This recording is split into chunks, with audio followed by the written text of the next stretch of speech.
దేవుని బిడ్డలారా, దేవుని సన్నిధిలో ఉన్నటువంటి ఆనందం, దేవుని సన్నిధిలో ఉన్నటువంటి సంతోషం ఎక్కడా కూడా దొరకదు. ఇంతవరకు దేవుని సన్నిధిలో దేవుని స్తుతించాం, దేవునిని కనపరిచాం, దేవునిని ఆరాధించాం. దేవుని సన్నిధిలో ఈ రీతిగా సాక్షిగా ఉన్నారంటే కారణం ఏమిటంటే ఆయన చూపినటువంటి ప్రేమ. దేవునికి మహిమ కలుగును గాక. ఆయన చూపినటువంటి ప్రేమ కనుక దేవునిని మనం విడిచిపెట్టి ఒక క్షణం కూడా మనము ఉండలేము. ఎక్కడ వెతికినా సరే దేవుని యొక్క ప్రేమ మనకు దొరకదు. ఎవరిలో వెతికినా సరే దేవుని ప్రేమ దొరకదు. అటువంటి ప్రేమ యేసు ప్రభుల వారు మనం మీరు చూపించారు కనుక ఈరోజు మనము దేవుని సన్నిధిలో ఆనందించగలుగుతున్నాం. దేవునికి స్తోత్రం.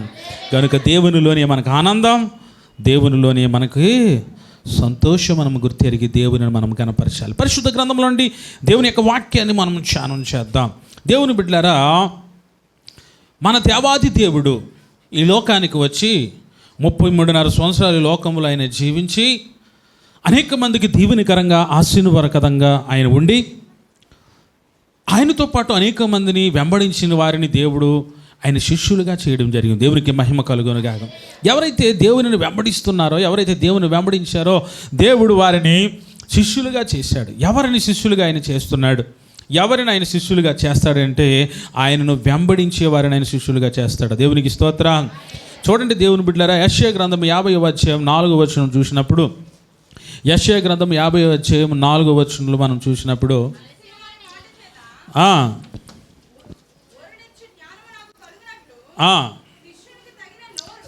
శిష్యునికి తగిన నోరు యెహోవా నాకు దయచేసి ఉన్నాడు. శిష్యులు వినునట్లుగా నేను వినుటకై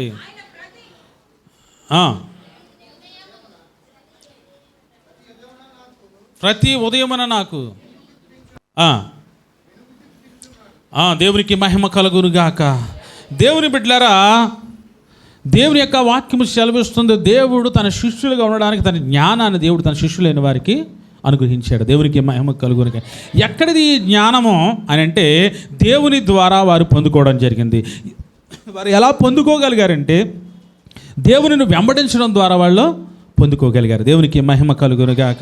మీరు చూడండి, మత్తయి సువార్త 10వ అధ్యాయము 1 నుండి 8 వచనాల్లో మనం చూసినప్పుడు, దేవుని బిడ్డలారా అంతా చదవకర్లేదు కానీ దేవుని యొక్క శిష్యుల యొక్క పేర్లు, వారు ఏ రీతిగా మరి దేవునిని వెంబడించారో ఈ 8వ వచనం వరకు మనకు కనపడుతుంది. దేవునికి మహిమ కలుగునుగాక.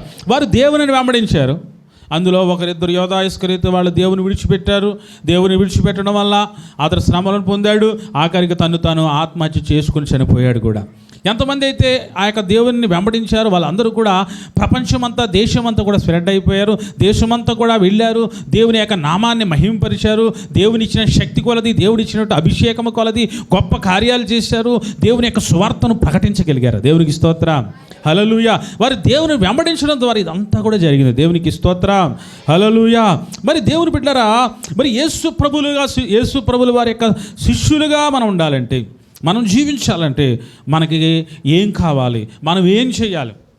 చాలామంది అనుకుంటూ ఉంటారు, ప్రభా నేను నీలో ఉండాలనుకుంటున్నాను తండ్రి, నేను నీలో జీవించాలనుకుంటున్నాను తండ్రి, ఎందుకంటే నీలో నాకు ఆనందం, సంతోషం ఉంది, నీలోనే నాకు దీవెన ఉంది, నీలోనే నాకు ఆశీర్వాదం ఉంది తండ్రి, కనుక నేను బ్రతికినంత కాలం నీలో నేను జీవించాలనుకుంటున్నాను, నీ కొరకు జీవించాలనుకుంటున్నాను, నిన్ను వెంబడించాలనుకుంటున్నాను. చాలామంది చెప్తూ ఉంటారు. కరెక్టే, మనకు ఒక ఆలోచన ఉంటుంది, దేవునిలో ఉండాలి, దేవుని వెంబడించాలని. మరి దేవుని వెంబడించాలంటే కొన్ని మనం విడిచిపెట్టాలి. చూడండి ఏంటో చూద్దాం. చూడండి లూకా రాసిన సువార్త 14వ అధ్యాయం 33వ వచనంలో మనం చూసినప్పుడు, ఇక్కడ శిష్యులను దేవుడు చూశాడు. తన శిష్యులను దేవుడు చూసి వారిని పిలిచినప్పుడు, వారి పిలిచిన వెంటనే వారు ఏం చేశారు, దేవుడు ఏమని పిలిచారు, వారు ఏం చేశారు ఇక్కడ అర్థమవుతుంది. చూడండి, ఆ ప్రకారమే మీలో తనకు కలిగినదంతయు విడిచిపెట్టినవాడు నా శిష్యుడు కారు. దేవునికి స్తోత్రం. దేవుని బిడ్డలారా, ఇక్కడ దేవుని వాక్యము సెలవిస్తుంది. ప్రభువుల వారు చెప్పంటున్నాడు, మీకు కలిగినదంతా కూడా మీరు విడిచిపెట్టిన దగ్గరికి రావాలి. దేవునికి స్తోత్రం.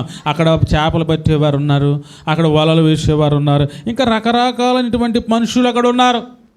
వారందరినీ అంటున్నాడు, మీరు నా దగ్గరికి రండి, మీరు నన్ను వెంబడించండి. దేవుని వెంబడించాలంటే ఆ వలలు విడిచిపెట్టి రావాలి. దేవునికి స్తోత్రం. దేవుని వెంబడించాలంటే, ఆయన శిష్యులుగా ఉండాలంటే వారికి ఉన్నటువంటి వృత్తిని విడిచిపెట్టి రావాలి. కానీ తన శిష్యులు ఆ రీతిగానే వచ్చారు. దేవునికి మహిమ కలుగును గాక. దేవుని బిడ్డలారా, దేవుని సేవకులైన వారు కూడా దేవుని కొరకు, దేవుని పరిచర్య కొరకు సమస్తాన్ని విడిచిపెడతారు. నిజమైన పిలుపు కలిగిన వారు, నిజమైన పిలుపు కలిగిన సేవకుడు దేవుని కొరకు, దేవుని సేవ పరిచర్య తప్ప ఇంకేమీ కూడా చేయడు. ఎందుకంటే అవి విడిచిపెడితేనే, ఆ ఉద్యోగం అవ్వచ్చు, వ్యాపారం అవ్వచ్చు, ఇంకోటి అవ్వచ్చు, అవి విడిచిపెడితేనే సేవకుడు అవుతాడు. ఎందుకంటే అవి విడిచిపెట్టిన తర్వాతే దేవుని పరిచర్యను పూర్తిగా చేయగలుగుతాడు, లేదా చేయలేరు. దేవుని బిడ్డ తన శిష్యుని ఏర్పాటు చేసుకున్నప్పుడు కూడా అవి విడిచిపెడితేనే కానీ మీరు నాకు శిష్యులు కానేరరు, నా దగ్గర నన్ను వెంబడించలేరని దేవుడు చెప్తున్నాడు. వెంటనే వారు అన్నీ విడిచిపెట్టి దేవునిని వెంబడించినట్లుగా చూస్తున్నాం.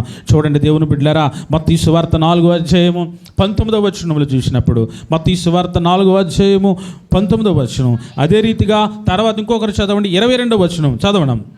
ఆయన ప్రభువులు వారు అంటున్నారు తన ప్రజలను, తన శిష్యులను చూసి, నా వెంబడి రండి, ఇదిగో నా వెంబడి మీరు వస్తే నేను మిమ్మల్ని, నా మనుషులను పట్టు జాలరులుగా చేతునని వారితో చెప్పాను. దేవునికి స్తోత్ర.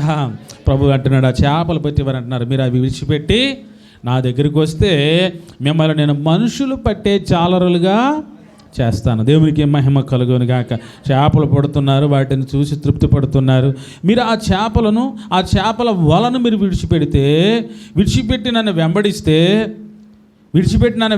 నేను మిమ్మల్ని ఏం చేస్తాను? మనుషులను పెట్టే జాలరులుగా చేస్తాను. దేవునికి మహిమ కలుగును గాక. దేవుని బిడ్డలారా, దేవుని బిడ్డలైన మనలను, ఆయన ప్రజలమైనటువంటి మనలను, ఆయన విశ్వాసులమైనటువంటి మనలను కూడా దేవుడు దీవించాలంటే దేవుని కొరకు కొన్ని విడిచిపెట్టాలి. దేవుని సేవకుడిగా దేవుని పరిచర్య చేయాలి. దేవుని సేవకుని కొరకు చెప్పాను. దేవుని పరిచర్య మీదే దేవుని సేవకుడు ఆధారపడతాడు. దేవుని పరిచర్య కొరకే దేవుని సేవకుడు బ్రతుకున్నంతసేపు దేవుని పరిచర్యలోనే ఉంటాడు. అదే రీతిగా ఆయన బిడ్డలైన మనము, ఆయన శిష్యులమైనటువంటి మనము కూడా, దేవుని బిడ్డలారా, ఆయన శిష్యులైన మనము కూడా ఆయనను వెంబడించాలంటే మనకి కావలసినది ఏమిటి అంటే, దేవుని బిడ్డలారా, మనకు ఉన్నవి అనగా మనల్ని దేవునికి దూరం చేసేవి, మనకి దేవునికి దగ్గర అవ్వకుండా చేసేటి వాటిని మనం ఏం చేయాలి? విడిచిపెట్టాలి. గట్టిగా చెప్పండి ఒకసారి. అవి ఎవరికి తెలుసు? మనకే తెలుసు. నిన్ను దేవుని సన్నిధికి రానివ్వకుండా చేయడానికి, దేవుడిచ్చే ఆశీర్వాదాలు నీవు నీ కుటుంబం పొందుకోకుండా అడ్డుపరుస్తున్నటువంటి, దేవుని యొక్క ఆశీర్వాదాలు పొందుకోనివ్వకుండా నిన్ను, నీ కుటుంబాన్ని అడ్డుపరుస్తున్నటువంటి, నీ ఎదుగుదలను అడ్డుపరుస్తున్నటువంటి, నీ వ్యాధి పోకుండా అడ్డుపరుస్తున్నటువంటి ఏవో నీకు తెలుసు. వాటిని ఏం చేయాలి? విడిచిపెట్టాలి. వాటిని విడిచిపెట్టాలి. శిష్యులు ఆ యొక్క చేపలను, ఆ చేప వలలో ఉన్నటువంటి చేపలను, వాటిని విడిచిపెట్టి దేవుని వెంబడించారు. వారికి ఎంతో ఆనందం కలిగింది, వారికి ఎంతో సంతోషం, వారికి ఎంతో దీవెన, వారికి ఎంతో గొప్ప ఆశీర్వాదాలు ఈనాడు తన శిష్యులను గురించి మనం తెలుసుకుంటూ ఉన్నాం.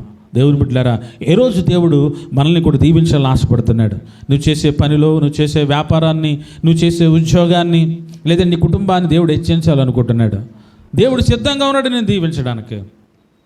ఆయన దీవించాలంటే దేవునికి వ్యతిరేకమైనవి పనులు ఏమన్నా మనలో ఉంటే వాటిని విడిచిపెట్టి దేవుని వెంబడిస్తే నిజమైన ఆనందాన్ని, సంతోషాన్ని దేవుడు ఇవ్వడానికి సిద్ధంగా ఉన్నాడని తన వాక్కుల ద్వారా మాట్లాడుతాడు. 22వ వచనం, వెంటనే వారు తమ దోనెను, తమ తండ్రిని విడిచిపెట్టి ఆయనను వెంబడించిరి. దోనెను అక్కడ ఉన్న వాటన్నిటిని విడిచిపెట్టి ఏం చేశారు? ఏ దేవునినే వెంబడించారు. దేవునికి మహిమ కలుగునుగాక. హల్లెలూయా. నిజమే దేవుని బిడ్డలారా, కొన్ని విడిచిపెట్టలేనివి ఉంటాయి. వారు ఆ యొక్క దోనెను, అక్కడ ఉన్నటువంటి వలలను విడిచిపెట్టి ఏం చేశారు? దేవునిని వెంబడించినట్లుగా మనం చూస్తున్నాం. దేవునికి స్తోత్రం. దేవుని బిడ్డలారా, కొన్ని మనం విడిచిపెట్టలేనివి ఏమైనా ఉంటే వాటిని విడిచిపెట్టి దేవునిని వెంబడిస్తే గొప్ప ఆనందాన్ని, సంతోషాన్ని దేవుడు ఇచ్చే దేవుడుగా ఉన్నాడని దేవుని వాక్యం సెలవిస్తుంది. దేవునికి స్తోత్రం. కనుక మొట్టమొదటిగా దేవుడు ఆయన శిష్యులుగా మనం చేసుకోవాలంటే ఏం చేయాలి? ఆ యొక్క శిష్యులు ఏ రీతిగా ఆ యొక్క చేపల వలన ధోనిని విడిచిపెట్టి వచ్చారో మనము కూడా ఏం చేయాలి? దేవునికి వ్యతిరేకమైనవి, దేవునికి ఇష్టము లేనివి, అడ్డుగా ఉన్నవి ఏమన్నా మన ఇంటిలో, మన ఒంటిలో ఉంటే వాటిని విడిచిపెట్టాలి. రెండవది, యోహాను రాసిన సువార్త 8వ అధ్యాయం 31వ వచనం. కాబట్టి యేసు తమ నమ్మిన యూదులతో మీరు నా వాక్యమందు నిలిచిన వారైతే నిజముగా నాకు శిష్యులై ఉండి సత్యమును గ్రహించెదరు. గట్టిగా చెప్పండి ఒకసారి, గట్టిగా హల్లెలూయా చెప్పండి ఒకసారి. రెండవది, ఆయన శిష్యులుగా ఉండాలంటే, ఆయన వెంబడించాలని రెండవది చేయవలసింది ఏంటండి? నిజముగా దేవుని వాక్యమందు నిలిచిన వారై ఉండాలి. గట్టిగా చెప్పండి ఒకసారి. ఏమేమి ఉండాలి? దేవుని వాక్యమందు నిలిచిన వారే ఉండాలి. దేవుని వాక్యాన్ని చదువుతూ ఉంటాం, దేవుని వాక్యాన్ని వింటూ ఉంటాం, చాలాసార్లు బైబిల్ చదివి ఉంటాం, చాలాసార్లు దేవుని వాక్యాలు వింటూ ఉంటాం. అది కాదు చెప్పేది. వినాలి, చదవాలి, ధ్యానం చేయాలి, వాక్యమందు నిలిచి ఉండాలి. దేవునికి స్తోత్రం. అంటే వాక్య ప్రకారం ప్రతిదీ కూడా మనము చేయాలి. వాక్య ప్రకారమే చేయాలి తప్ప వాక్య విరుద్ధంగా మనం ఏ పని కూడా మన జీవితంలో చేయకూడదు. దేవుడు చెప్పిందే చేయాలి తప్ప దేవుడు చెప్పంది ప్రాణం పోయినా చేయకూడదు. అర్థమవుతుంది? ఇంకెవరైనా చెప్పాలా? అలాగని భక్తులు అంటారు కొంతమంది, అయ్యగారు దేవుడు నాకేమీ చెప్పలేదండి నా చెవిలో రాత్రి. మంచి భక్తులు మరి మనం. నాకేమి రాత్రా చెవులో చెప్పలేదండి, మరి ఏం చేయమంటారండి? దేవుడు రోజు నీ చెవులు అని చెప్తూనే ఉంటాడు. రోజు దేవుని వాక్యం ద్వారా దేవుడు మాట్లాడుతూనే ఉంటారు. నువ్వు దేవుని వాక్యం వినేటప్పుడు దేవుడు ఏదో ఒక రీతిగా దేవుడు మనతో మాట్లాడుతూనే ఉంటారు. అవి విని సంతోషించడం కాదు, కానీ వాటి అందు నిలిచి ఉండాలంటే వాక్యాన్ని అనుసరించి నడుచుకోవాలి. అంటే దేవుడు చెప్పిందే మనం చెయ్యాలి, వాక్యం ప్రకారమే నడుచుకోవాలి తప్ప దేవుని చెప్పింది వాక్య విరుద్ధమైంది మన జీవితంలో ఏమి చేసినా నువ్వు దేవుని వెంబడించలేవు.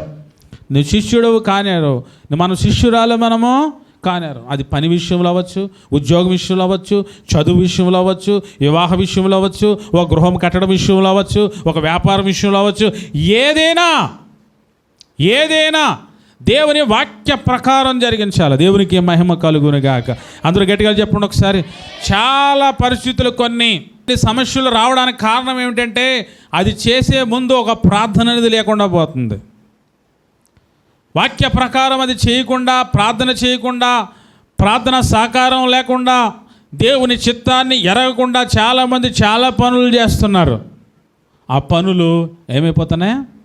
ఆటంకాలు కలుగుతున్నాయి. వాక్యమందు నిలిచి ఉన్నవారు వాక్యము చెప్పిందే చేస్తారు, అనగా దేవుడు చెప్పిందే చేస్తారు. వారు ఎప్పుడు కూడా నిలిచి ఉంటారు. గట్టిగా చెప్పండి ఒకసారి. కదలక నిలిచి సియోను కొండవలే ఉంటారు. గట్టిగా దేవునికి స్తోత్రాలు ఒకసారి. కదలక నిలుచు సియోను కొండవలేని ఉండాలి అంటే ఆయనను వెంబడించాలి. ఆయన వెంబడించాలని వాక్యమందు నిలిచి ఉండాలి. దేవునికి స్తోత్రం. హల్లెలూయా.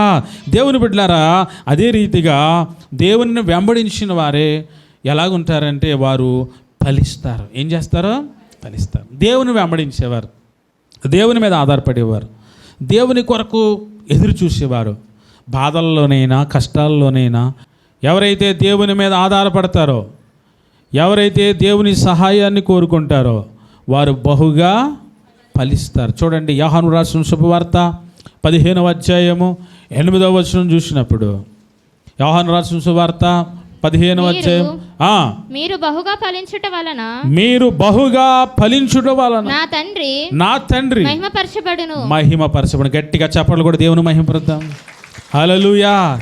దేవుని బిడ్డలారా, దేవునిని వెంబడించిన వారు, దేవుని మీద ఆధారపడిన వారు ఏం చేయబడతారంట చెప్పాలి. బహుగా ఫలించడం అంటే ఆయన వెంబడించిన వారు బహుగా ఫలిస్తారట. ఫలించడం అంటే దీవించబడతారు. అంటే చదువులో ఉన్నవారు చదువుల్లో రాణిస్తారు, ఉద్యోగాల్లో ఉన్నారు, వ్యాపారాల్లో ఉన్నవారు ఇంకా దేవుడు స్టేజ్లు పెంచుతూ ఉంటాడు. వన్ బై వన్ దేవుడు ఆస్వాదిస్తూ ఉంటాడు. నువ్వేం చేయాలనుకుంటున్నావో దేవుడు దానిలో ఫలాలు నీవు చూస్తావు. ఏం చూస్తావంటే ఫలాలు చూస్తావు. ఒక చెట్టుకు ఫలాలు చూడాలంటే ఆ చెట్టు వేసిన వెంటనే ఆ చెట్టుకు కావాల్సింది ఏంటండి? నీరు కావాలి, గాలి కావాలి. ఇంకా కావాలంటే ఇంకా బాగా ఫలాలు, తొందరగా ఫలాలు ఫలించాలంటే ఏం కావాలి? ఎరువు వేయాలి. దేవునికి స్తోత్రం. అంత తొందరగా ఫలాలు ఫలించడానికి ఎరువు వేస్తాం, అన్నీ చేస్తాం. మనము ఫలించడానికి దేవుని బిడ్డలారా, బహుగా ఫలించాలని దేవుడు కోరుకుంటున్నాడు. అంటే 1 by 1 ఆ చెట్టుకి ఎలా నీరు గాలి ఉండాలో, లేదా తర్వాత ఏంటంటే అది ఎరువు వేయాలో, అలాగే పిల్లల్ని ఎలా పెంచాలంటే చిన్నప్పటి నుండి ఎలా పెంచాలి? పెంచాలి. దేవునికి మహిమ కలుగురుగాక. హల్లెలూయా. దేవుని వాక్యం ప్రార్థన ద్వారా వారిని పెంచినప్పుడు వారు అభివృద్ధిలోనికి వస్తారు, ఫలాలు ఫలిస్తారు. అందరు గట్టిగా చెప్పండి ఒకసారి. ఒక పెద్ద ఆయన చెప్పారు, పిల్లలకి ఎప్పటి నుండి వాళ్ళకి జ్ఞానం వస్తుందో చెప్పండి. ఇక్కడ ఉన్న జ్ఞానవంతులు ఉన్నారు కదా, మన పిల్లలకి చాలామంది మనం తెలివైన వాళ్ళు అనుకుంటారు, కానీ పుట్టిన పిల్లలు ఇప్పుడు చాలా తెలివైన వాళ్ళు అండి. తెలుసా? చిచ్చర పిడిగిలు అంటారు చూడండి, అంతగానే ఎక్కువ ఇప్పుడు వాళ్ళు. దేవునికి స్తోత్రం. హల్లెలూయా. ఆడికి ఏం తెలియదండి అంటారు. 1 నుండి 3 సంవత్సరాల్లో మొత్తం మనల్ని చదివేస్తారంట. ఎవరినే? కన్న తల్లిని. వింటున్నారు జాగ్రత్తగా అమ్మ తల్లులు? కన్న తల్లిని, తండ్రిని, అందరినీ వాళ్ళు 3 సంవత్సరాల్లో చదివేస్తారు. చదువుతారు, అప్పచెప్పరు. ఎప్పుడు అప్పచెప్తారు చెప్పనా? అది కూడా చెప్తాను చూడండి. దేవునికి స్తోత్రం.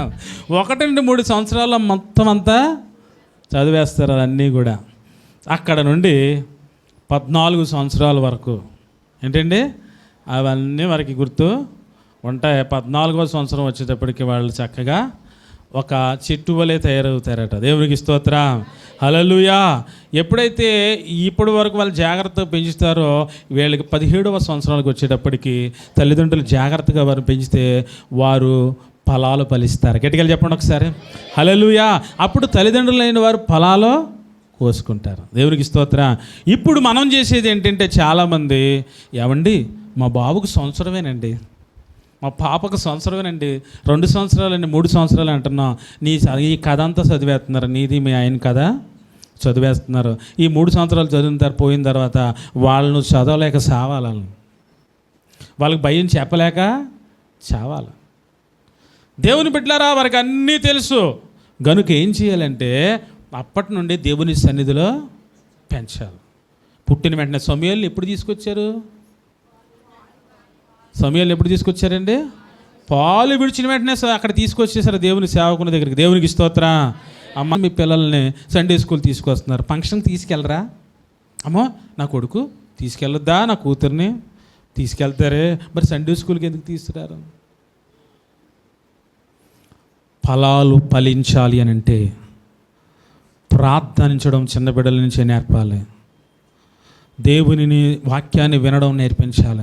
మీరు ఏదో అనుకుంటున్నారు, వాళ్ళకి ఏమి వింటారండి వాళ్ళు అంటున్నారా?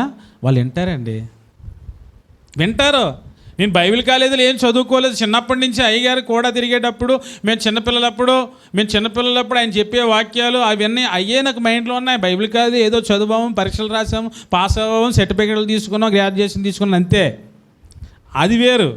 ఎక్కువగా మైండ్లో ఉన్నది దైవజనులు చెప్పినటువంటి మాటలు. దేవునికి స్తోత్రం. గట్టిగా చెప్పండి. దేవుని వాక్యం అదే మైండ్లో ఉంది.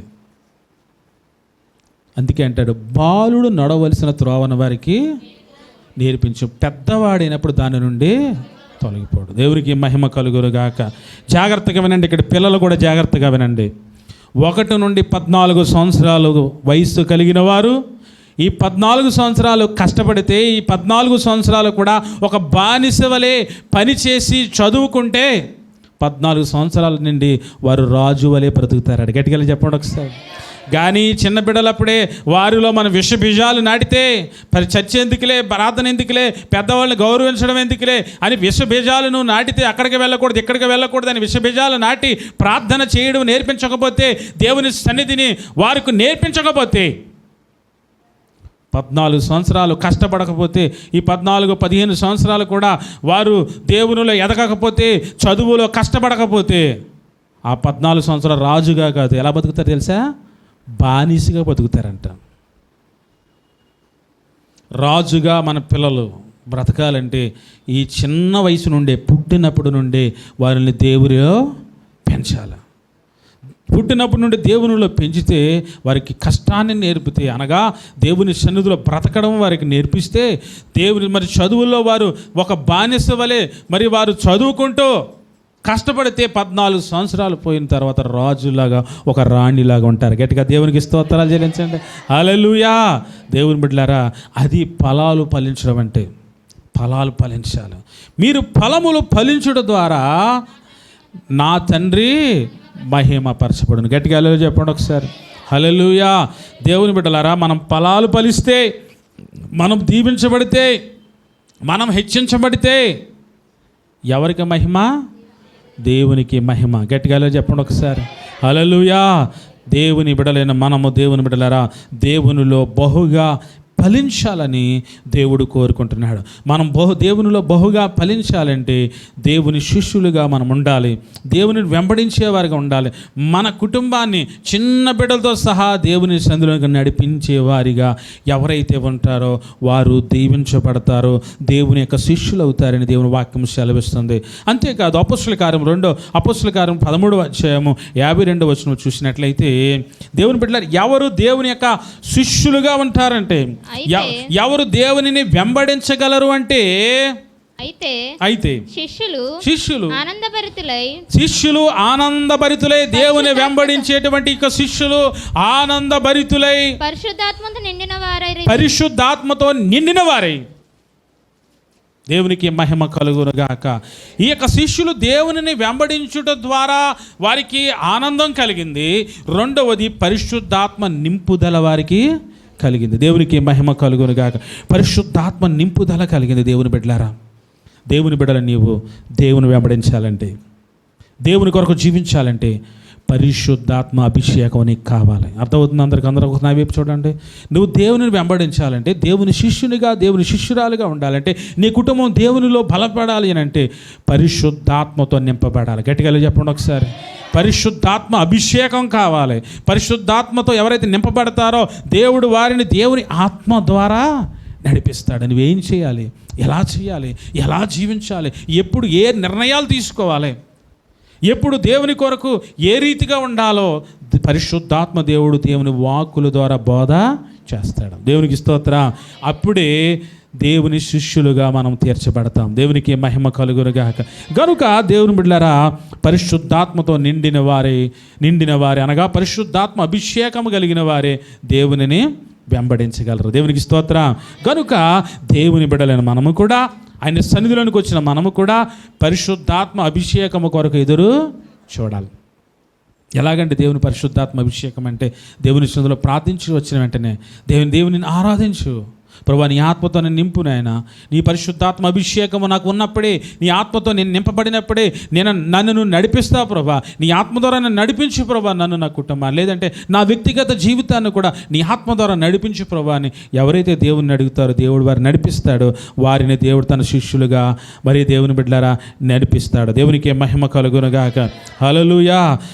అంతేకాకుండా చూడండి, అపొస్తలుల కార్యం 2వ అధ్యాయం 4వ వచనం చదివారు. 2వ అధ్యాయం 4వ వచనం కూడా ఆదిమ సంఘం దేవుని యొక్క చదువునాను అందరూ పరిశుద్ధాత్మతో నిండిన వారే, ఆత్మ వారికి వాక్శక్తి అనుగ్రహించిన కొలది, గట్టి చదువు, అన్య భాషలతో మాట్లాడసాగిరు. అందరూ గట్టిగా ఏంటినా మొట్టమొదటిగా ఏంటి అక్కడ అందరూ. ఎక్కడది మేడగదిలో. ఎక్కడది? పెంతెకొస్తు దినాన్న పండది. అక్కడ అందరూ. ఎక్కడది? మేడగది. పెంతెకొస్తు దినాన్న అక్కడ అందరూ కూడుకున్నారు. ఎవరు కూడుకున్నారండి? అందరూ రకరకాలైనటువంటి భాషలు వచ్చిన వారు, రకరకాలైనటువంటి ప్రజలు అందరూ అక్కడ కూడుకున్నారు. అంటున్నారా ప్రకాష్? అక్కడ అందరూ కూడా కూడుకున్నారు. ఏ భేదం లేదు, అందరూ కూడుకున్నారు. మరి అక్కడ కొందరే దేవుని యొక్క పరిశుద్ధాత్మతో నింపబడాలి కదా. కానీ ఏం చెప్తున్నారు అక్కడ? అందరూ పరిశుద్ధాత్మతో నింపబడిన వారే. దేవునికి స్తోత్రం. అక్కడ కూర్చున్న వారందరూ కూడా పరిశుద్ధాత్మతో నింపబడ్డారు. పరిశుద్ధాత్మ అభిషేకం వారి మీదకి వచ్చింది. పరిశుద్ధాత్మతో నింపబడిన వారే. ఆ ఆత్మ వారికి, ఆ ఆత్మ వాక్శక్తి అనుగ్రహించగలిగితే వారు అన్య భాషలతో మాట్లాడారు. దేవునికి మహిమ కలుగునుగాక. హల్లెలూయా. పరిశుద్ధాత్మతో నింపబడిన వారే దేవుని బిడ్డలారా ఆయన శిష్యులుగా ఉంటారు. దేవునికి మహిమ కలుగురుగాక. అక్కడ అందరూ దేవుని ఆత్మతో నింపబడ్డారు, పరిశుద్ధాత్మతో అందరూ నింపబడ్డారు. చాలామంది ఇక్కడ దేవుని ఆరాధిస్తూ ఉంటారు, కొంతమంది దేవుని ఆత్మతో నింపబడుతున్నారా మనకు తెలీదు. కొంతమంది దేవుని ఆత్మతో నింపబడుతున్నారా? నువ్వెందుకు దేవుని ఆత్మతో నింపబడలేకపోతున్నావు? ఎందుకు పరిశుద్ధాత్మ దేవుడి మీదకి రాలేకపోతున్నాడు? పరిశుద్ధాత్మ అభిషేకం నీకు ఎందుకు రావట్లేదు? దేవుని యొక్క పరిశుద్ధాత్మను నింపబడటమే కాదు, వాళ్ళు అన్య భాషలతో ఆయన అనుగ్రహించిన వాక్శక్తి కొలది అన్య భాషలతో వారు మాట్లాడారు. దేవునికి మహిమ కలుగునుగాక. ఎంతోమంది అన్య భాషలతో మాట్లాడుతున్నారు, ఎంతోమంది దేవుని అభిషేకంతో నింపబడుతున్నారు.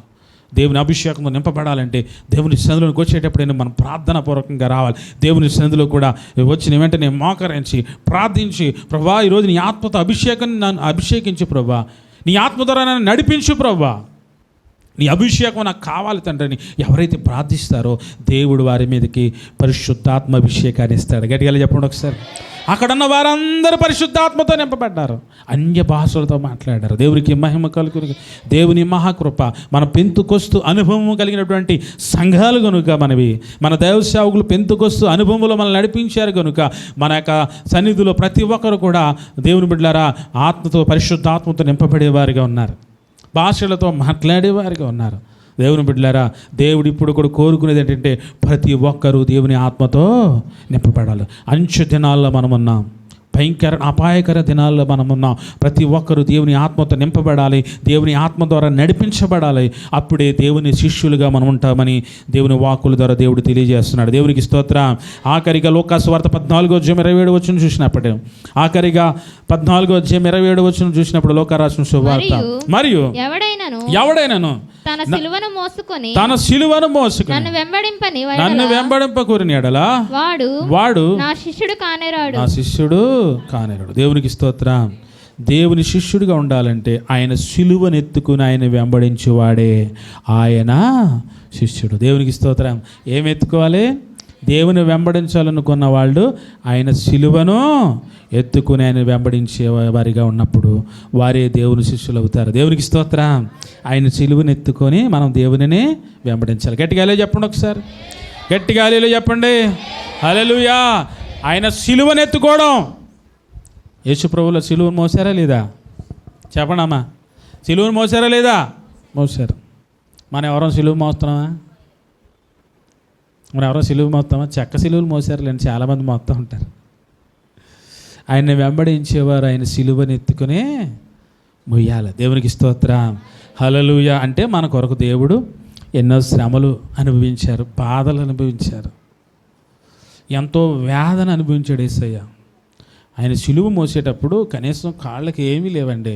ఆ యొక్క కొండల మీదకి సిలువ మోసేటప్పుడు భయంకరమైన రాళ్ళు ఆయనకి పాదముల్లోనికి గుచ్చుకుంటున్నా భయంకరమైనటువంటి బరువైన సిలువ ఆయన వీపు మీద వేసినప్పుడు ఒక ప్రక్కన బరువైన సిలువ, కాళ్ళలో దేవుని బిడ్డల రాళ్ళు. అయినా దేవుడు ఆ సిలువను ఎత్తుకుని మోసాడండి. దేవునికి స్తోత్రం చెప్పండి. ఆ కొండ వరకు దేవుడు ఆ సిలువను మోసాడండి. ఆ సిలువను మోసాడు ఎందుకొరకు తెలుసా? నీకోసం, నా కోసం. ఎందుకోసం అంత భారాన్ని దేవుడు భరించాడో తెలుసా? మనం ఆయన సిలువను వెంబడించాలని. గట్టిగా చెప్పండి ఒకసారి. హల్లెలూయా. ఈ రోజున మనకి చిన్న కష్టాలు వచ్చినాయని, బాధలు వచ్చినాయని, వ్యాధులు వచ్చినాయని, మాకేంటండి ఈ బాధలు, మాకేంటండి ఈ కష్టాలు, మాకేంటండి ఈ భయంకరమైన పరిస్థితులు, ఈ భారాలు మేము మొయ్యలేకపోతున్నామండి అంటాం. ఏమంటామండి? ఈ భారాలు మేమేమీ, మీరే కాదు ఎవరైనా అంతే. ఎప్పుడు ఎక్కడికి వెళ్తామో, ఎప్పుడు ఎవరు ఫోన్ చేస్తారో ఈ అర్ధరాత్రి, ఎప్పుడు ఏ ప్రాంతానికి వెళ్ళాలో, ఎప్పుడు ఎక్కడికి వెళ్ళాలో, కుటుంబాలను ఏ నడిపించాలో భారాలు. దేవుని పెట్టారా నిజమే ప్రతి ఒక్కరికి ఉంటే. మరి యేసయ్య ఎంత భారం మోసాడు? యేసయ్య మోసిన భారంలో మనం భారం ఏమైనా పెద్ద ఎక్కువండి? కాదు. ఆయన వెంబడించగోరేవారు ఆయన సిలువను ఎత్తుకుని వెంబడించాలి. దేవునికి స్తోత్రం. అంటే అర్థం ఏంటంటే ఈ కష్టాల్లో, ఈ నష్టాల్లో, ఈ వ్యాధుల్లో, ఈ బాధల్లో, సమస్యల్లో కూడా మరి దేవుడిని విడిచిపెట్టకూడదు. ఆ భారాలు మోసుకుని ఎక్కడికి వెళ్ళాలి చెప్పండి? దేవుని దగ్గరికి వెళ్ళాలి. అది మాట అర్థం. దేవునికి స్తోత్రం. ఆ భారాలు పక్కన పెట్టేయకూడదు, భారాలు విడిచిపెట్టేయకూడదు. ఆ భారం మనం ఎత్తుకునే ప్రభువా నువ్వు ఎంతవరకు నడిపిస్తావో అంతవరకు నేను వెళ్తానని మనం ముందుకు వెళ్ళాలి తప్ప వెనుక వైపు మనము చూడకూడదు. ఎప్పుడైతే అలా ముందుకు వెళ్తామో ఆయన సన్నిధిని కానీ ఆయనని కానీ విడిచిపెట్టకుండా ఎప్పుడైతే మనం ముందుకు వెళ్తామో ఆయన శిష్యులుగా ఉంటాం. గట్టిగా చెప్పండి ఒకసారి. హల్లెలూయా. దేవుడు కోరుకునేది ఎవరైతే సర్వలోకానికి వెళ్ళి సర్వసృష్టికి ఆయన స్వార్థను ప్రకటిస్తారో వారు ఆయన శిష్యులు. దేవునికి మహిమ కలుగునుగాక. వారు ఆయన శిష్యులు. దేవుని స్వార్థను ప్రకటిస్తున్నారు. మీరు అనేక మంది దేవుడు చేసిన కార్యాలను మీ ఇరుగు పొరుగు వారికి, మీ కుటుంబ సభ్యులకి తెలియజేస్తున్నారు. దేవుడు చేసిన అద్భుతాలను. అది దేవుని స్వార్థే. అది నువ్వు శిష్యుడివే, శిష్యురాలువే. దేవునికి స్తోత్రం. ఒకవేళ చెప్పడం అలవాటు లేకపోతే మేము రావడమే కష్టంగా ఉందనుకుంటే ఇప్పటి నుంచి అని చెప్పడం అలవాటు చేసుకోండి. నువ్వు దేవుని శిష్యుడిగా ఉండాలంటే, నువ్వు దేవుని శిష్యురాలుగా ఉండాలంటే నీ పక్కింటి వాళ్ళకి, నీ ఇంట్లో వాళ్ళకి, లేదంటే నీ స్నేహితులకు ఇదిగో దేవుని సన్నిధిలోనికి రండి, దేవుని వెంబడించండి, దేవుడు మీ భారాలు తీసేస్తాడు. దేవుని వెంబడించండి, దేవుడు మీకు సహాయము చేస్తాడని నువ్వు చెబితే నువ్వు శిష్యుడు అవుతావు, నువ్వు శిష్యురాలివి అవుతావు. ఆయన వెంబడించినటువంటి వ్యక్తులుగా మనము ఉంటామని దేవుడి యొక్క వాక్యము ద్వారా దేవుడు తెలియజేస్తున్నాడు. అట్టి రీతిగా దేవుడు మనందరినీ, మన కుటుంబాలను యేసయ్య దీవించి ఆశీర్వదించి బలపరుచును గాక.